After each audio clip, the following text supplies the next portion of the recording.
வணக்கம். பாரத தேசத்தை இஸ்லாமிய நாடாவும் கிறிஸ்துவ நாடாவும் மதத்தின் அடிப்படையில் மாத்தணும் நினைக்கிற எண்ணம் தான் அரசியலமைப்பு சட்டத்துக்கு முழுக்க முழுக்க எதிரான ஒரு சிந்தனை, ஒரு செயலா இருக்கும். இதுல இருந்து நம்ம மக்கள், குடிமக்கள் அனைவரும், இந்து முஸ்லிம் கிறிஸ்டியன் யாரா இருந்தாலும் நாட்டின் குடிமக்கள் நம்மளோட தேசிய பண்பாட்டையும் கலாச்சாரத்தையும் தன்மையும் நம்மளோட அடையாளமே நம்ம பாரத சனாதன அடையாளம் தான் பாரதத்துல இருக்க இந்து முஸ்லிம் கிறிஸ்டியன் எல்லாத்துக்குமானது. சனாதன பூமியில அடிப்படையா கொண்டது வேதம். வேதத்துல இருந்தா நம்ம உபநிடங்கள், புராணங்கள், தர்மசாஸ்திரம் எல்லாமே உருவாக்கப்பட்டது. நம்மளோட தேசத்தோட வாசகம் என்ன அப்படின்னா சத்தியமேவ ஜெயதே. சத்தியமேவ ஜெயதே அப்படிங்கிறத நம்ம தேசத்தோட அந்த சிங்கம், 4 சிங்கத்துக்கு கீழே சக்கரம், தர்ம சக்கரம் இருக்கும், அதுக்கு கீழே எழுதப்பட்டது இந்த சத்தியமேவ ஜெயதே அப்படி. இந்த சத்தியமேவ ஜெயதேங்க இந்த வாசகம் எங்க இருந்து வந்திருக்கு அப்படின்னா முண்டக்கா உபனிஷத்துல இருந்து கொண்டுட்டு வரப்பட்டிருக்கு. சமஸ்கிருதம் அப்படிங்கிறது பாரத தேசத்தோட அடிப்படையான மொழி. பிராந்திய மொழிகள் தனி, எல்லாத்துக்கும் பொதுவான மொழி சமஸ்கிருத மொழி. இதான் இந்த கான்ஸ்டியூண்ட் அசம்பிளியோட அந்த விவாதம்லாம் நடக்கும்ல, எந்த மொழியை ஆங்கிலத்துக்கு அப்புறம் நம்ம பாரத தேசத்தோட அபிஷியல் மொழியை ஆக்கணும்னு சொன்னதுல திரு B.R. அம்பேத்கர் அவர்கள் சமஸ்கிருதத்தை தான் ரெக்கமெண்ட் பண்ணதா அந்த கான்ஸ்டியூண்ட் அசம்பிளியோட அந்த டிபேட்ல சொல்லப்பட்டதா குறிப்புகள் இருக்குது. அதுல சிலர் ஹிந்துவினாங்க. ஹிந்துவினா அதுல ஹிந்துவும் ஹிந்தியும் உருதுவும் கலந்ததுனால நிறைய பேர் அது வேண்டான்ட்டாங்க. அப்போ சரின்ட்டு அப்புறம் ஹிந்தி மட்டும் கொண்டுட்டு வந்தாங்க. ஹிந்தி எந்த ஒரு மாநிலத்துக்கோ எந்த ஒரு ராஜ்யத்துக்கான அடிப்படை மொழியே கிடையாது. அது காலப்போக்கில் பேச்சு வழக்குல வந்த ஒரு மொழி தான் ஹிந்தி.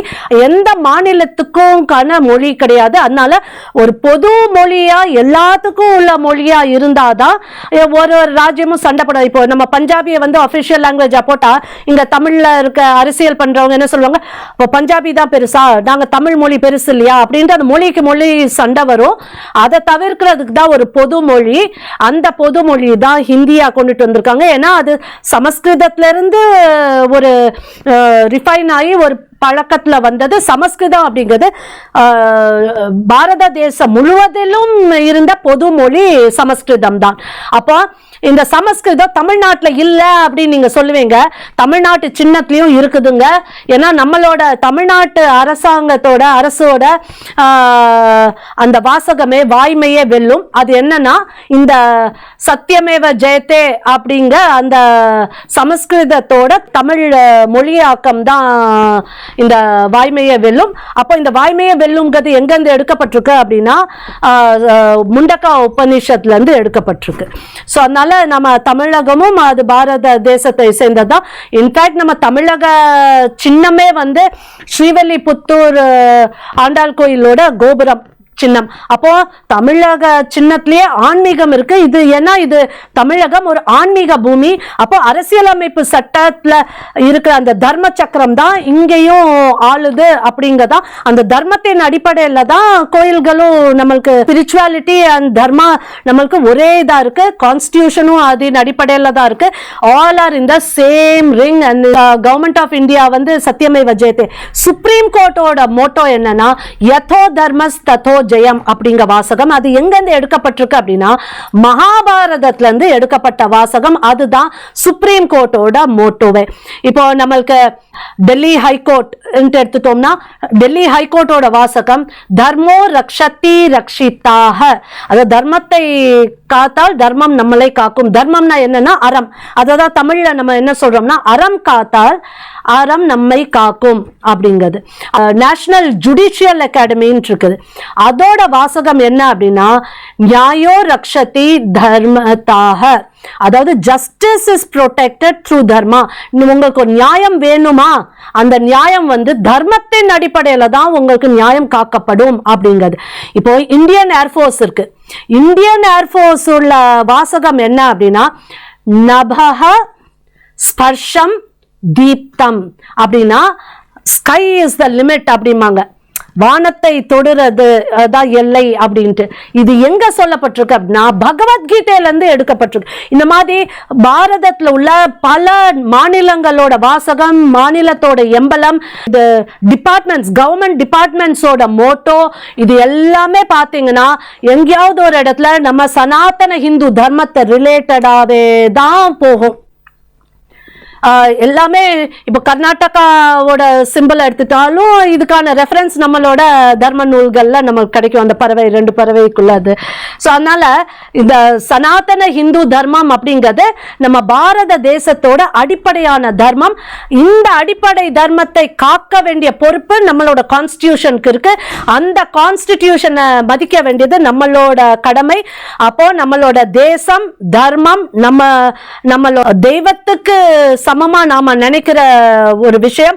வந்தே மாத்திரம் அப்படின்னு சொல்றது தப்பே கிடையாது. ஏன்னா இந்த தேசத்தை நாம தாயா மதிக்கிறோம். தெய்வத்தோட எதை நம்ம ஒப்பிடுகிறோமோ அது உயர்ந்த தன்மை பெறுவதுதான் அப்படிங்கதான் நம்மளோட தர்ம சாஸ்திரங்கள் சொல்லுது. அப்போ இங்க ஒரே ஒரு உதாரணத்தை, ஒரு எக்ஸாம்பிள நான் சொல்றேன். ஒரு கேஸ் நடந்துச்சு. என்ன அப்படின்னா, ஒரு சிபிஎஸ்இ ஸ்கூல்ல இந்த அசத்தோமா சத்கமயா அப்படிங்கிற அந்த பாடல் பாடப்பட்டிருக்கு, பிரேயர் சாங்கா. இது தெரிஞ்ச உடனே சில தன்னைத்தானே செக்குலர் அப்படின்னு சொல்லிட்டு இருக்க சில என்ஜிஓஸ் இருப்பாங்களே, சில ஆக்டிவிஸ்ட்லாம், போராளிகள்லாம், அவங்க போய் என்ன பண்ணிட்டாங்க, சுப்ரீம் கோர்ட்ல கேஸ் போட்டாங்க. இந்த கேஸ் சுப்ரீம் கோர்ட்டுக்கு வந்ததுமே சுப்ரீம் கோர்ட் என்ன சொல்லுது அப்படின்னா, என்ன பாடல் அப்படின்னு கேட்டிருக்கு.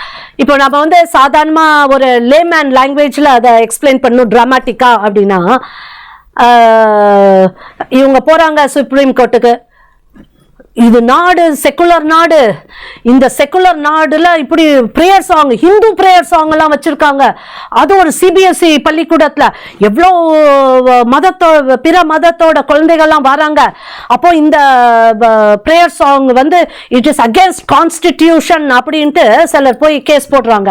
உடனே சுப்ரீம் கோர்ட் அவங்க மண்டையில நறுக்குன்ட்டு ஒரு கொட்டி உட்காரியா அப்படின்னு சொல்லி அதான் சொல்லிட்டு இது டிராமாட்டிக்கா எக்ஸ்பிளைன் பண்றேன்னு. It is not the same words but the concept, take the concept alone. அப்போ சுப்ரீம் கோர்ட் என்ன சொல்றாங்க அப்படின்னா, இந்த பிரேயர் சாங் என்னது அப்படின்னா, அசத்தோமா சத்கமய தமசோமா ஜோதிர்கமய மிருத்யோர்மா அமிர்தம் கமய ஓம் சாந்தி சாந்தி சாந்தி.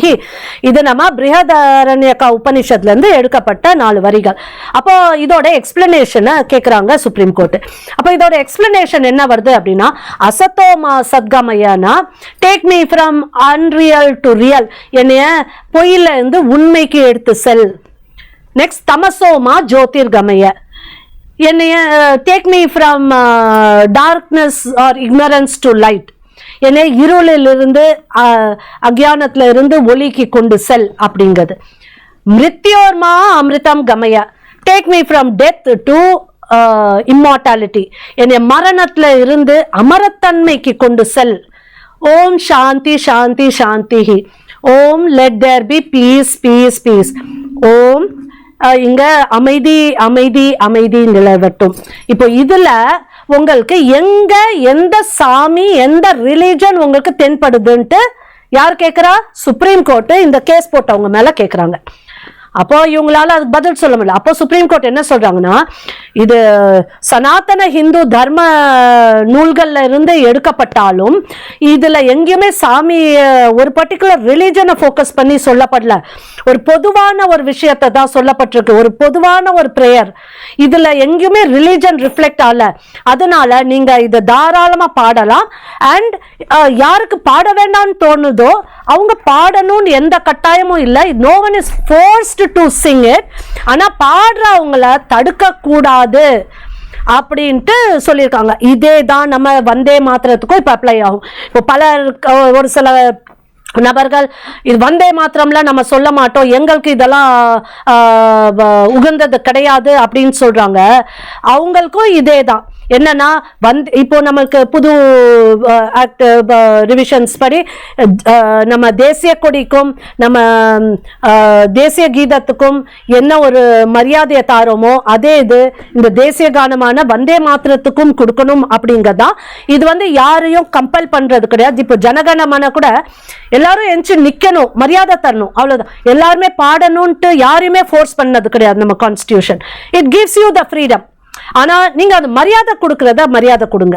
எந்திரிச்சு நில்லுங்க. எந்திரிச்சு நிக்கிறதுல நீங்க பாடினாதான் உங்க மதத்துக்கு அது விரோதமா இருக்குன்னா நீங்க பாடாதீங்க. ஆனா நீங்க எந்திரிச்சு நிக்கிறதுல உங்க மதம் எதுவுமே சொல்லாதே. நீங்க கொடுக்கல தேசத்துக்கு கொடுக்க வேண்டிய மரியாதைய அந்த தேசத்தோட தன்மைக்கோ அதோட சில விஷயங்களுக்கோ கொடுக்கிற மரியாதையை நாம கொடுத்தேதான் ஆக வேண்டும் அப்படிங்கறதான். அதனால வந்தே மாத்திரம் கூடாதுன்னு சொல்றது தப்பு. அது அரசியலமைப்பு சட்டத்துக்கு விரோதமானது. ஏன்னா நம்ம அரசியலமைப்பு சட்டம் நம்மளுக்கு வெறும் உரிமைகளை மட்டும், ஃபண்டமெண்டல் ரைட்ஸை மட்டும் கொடுக்கல, சட்ட உரிமைகள் லீகல் ரைட்ஸை மட்டும் கொடுக்கல, நம்மளுக்கு சில கடமைகள் ஃபண்டமெண்டல் டியூட்டிஸையும் சொல்லுது. அதே மாதிரி அரசாங்கங்கள் directive principles of state policy மூலமா நம்மளுக்கு சில நல்ல விஷயங்கள், எப்படி இந்த தேசத்தோட தன்மையும் மக்களோட நம்பிக்கையும் காப்பாற்றணுங்கிறதுக்கும் அதுக்கான கைட்லைன்ஸ்லாம் டைரக்டிவ் பிரின்சிபல்ஸ் ஆஃப் ஸ்டேட் பிரின்சிபல்ஸ்ல கொடுக்கப்பட்டிருக்கு, ஸ்டேட் பாலிசிஸ்ல. அப்போ இதெல்லாம் காக்கணும் அப்படின்னா நம்ம பாரத தேசத்துல உள்ள தன்மை உள்ள பாடலை தான் நம்ம தேசிய பாடலா கொண்டுட்டு வர முடியும். அதுக்காக நம்ம ஆப்பிரிக்கா நாட்டோட பாடலை கொண்டுட்டு வர முடியாது, அமெரிக்கா நாட்டோட பாடலை கொண்டுட்டு வர முடியாது, வேட்டிக்கனை கொண்டுட்டு வர முடியாது, அரேபியா நாட்டை கொண்டுட்டு வர முடியாது, சைனாவை கொண்டுட்டு வர முடியாது. ஏன்னா இது பாரத தேசம். அந்தந்த நாட்டில் அவங்களோட சட்டம் இருக்கும். நம்ம இப்போ ஆப்பிரிக்கா நாட்டுக்கு போறோம், அமெரிக்காவுக்கு போறோம், வேட்டிக்கனுக்கு போறோம், யூரோப்புக்கு போறோம், இங்கிலாந்துக்கு போறோம்னா அந்தந்த நாட்டுக்கு என்ன தன்மையோ அவங்க தேசிய கீதமோ இதோ நம்ம எந்திரிச்சு நின்று மரியாதை கொடுப்போம். நமக்கு பாடணும்னு அவசியம் இல்லை, பட் நம்ம எந்திரிச்சு நின்று மரியாதை கொடுப்போம். ஏன்னா be a Roman when in Rome அப்படின்னு சொல்றது அது வெறும் ரோமுக்கு மட்டும் பொருந்தாதுங்க, இந்தியாவுக்கும் பாரதத்துக்கும் பொருந்தும். Be a Bharatiya when you are at Bharat அப்படின்னு நம்ம இன்னைக்கு சொல்லலாம். அப்போ பாரதத்துல பாரத தேசத்தோட தன்மையோடைய பாடலை வந்தே மாத்திரம் கொண்டுட்டு வராம அமெரிக்கா பாடலையா கொண்டுட்டு வர முடியும் அப்படிங்கறத நம்மளோட கேள்வி. அதனால இந்த வந்தே மாத்திரம் எல்லாரும் பாடணும்னு அவசியம் இல்லை, பாடுறத அவமதிக்காம இருக்கணும், மரியாதை தரணும் அப்படிங்கறதா சட்டமும் சொல்லுது. நம்ம அரசியல் அமைப்பு சட்டமும் இதுக்கு வழிவகுக்குது. அதனால்தான் நம்ம இந்த பாடலை கொண்டுட்டு வரோம். சரி, இப்போ அதனால நம்ம பாரத தேசம் அப்படின்னு சொல்லியாச்சுன்னா பாரத தேசத்துக்கும் பாரத தேசத்தின் அடிப்படையான சனாதன தர்மத்துக்கும் நம்ம அந்த பாரத தேசத்துல உள்ள மாடர்ன் வெர்ஷனான கோட் ஆஃப் லான தேசத்துக்கான சட்டமான கான்ஸ்டிடியூஷன் ஆஃப் இந்தியா, பாரதத்தோட அரசியலமைப்பு சட்டம், இது எல்லாமே ஒன்றில் ஒன்று பிணைந்து இருக்கும் ஒரு விஷயம். அதனால தேசமும் தர்மமும் இன்னைக்கும் கான்ஸ்டிடியூஷனின் அடிப்படையில் நம்மளுக்கு பாதுகாக்கப்பட்டிருக்கு, நம்மளோட உரிமையும் கூட.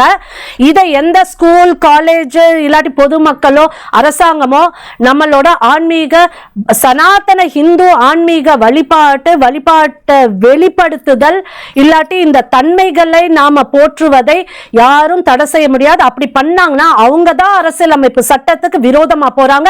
செக்குலரிசம் இன் கான்ஸ்டிடியூஷன்னா என்னன்னா நம்ம சனாதன இந்து தர்மம் காக்கப்பட வேண்டும், இந்த தேசத்தின் தர்மம் காக்கப்பட வேண்டும். இந்த தர்மத்துக்குள்ள விதேச மதங்களை யாரு என்ன நம்பிக்கை இருந்தாலும் இங்க நாங்க அகாமடேட் பண்றோம். ஆனா அந்த விதேச மதத்தை நம்மளோட தேசத்தோட தர்மத்தை ரீப்ளேஸ் பண்ணதுக்கு கான்ஸ்டிடியூஷன் எங்கேயும் அனுமதிக்கவில்லை. நீங்க எத்தனை கேசஸ் எங்க வேணாலும் புரட்டி பார்த்துக்கோங்க, அதுக்கான அனுமதியே கிடையாது. தேசத்தோட தன்மை மாறக்கூடாது, தேசத்துள்ள கலாச்சாரமும் மக்களையும் மதம் மாற்றக்கூடாது, அதுவும் கான்ஸ்டிடியூஷனுக்கு அகேன்ஸ்டா. ஏன்னா இந்த by forceful conversion through enticement அப்படிங்கப்போ நம்மளோட பாரதிய கலாச்சாரம் அங்க சீரழிக்கப்படுது. விதேச மதங்களும் விதேச கோட்பாடுகளும் இங்க ரீப்ளேஸ் பண்ணப்படுறப்போ அங்க கான்ஸ்டிடியூஷன் பாதிக்கப்படுது. நம்ம fundamental duties, DPSP and fundamental rights அனைத்துமே பாதிக்கப்படுது.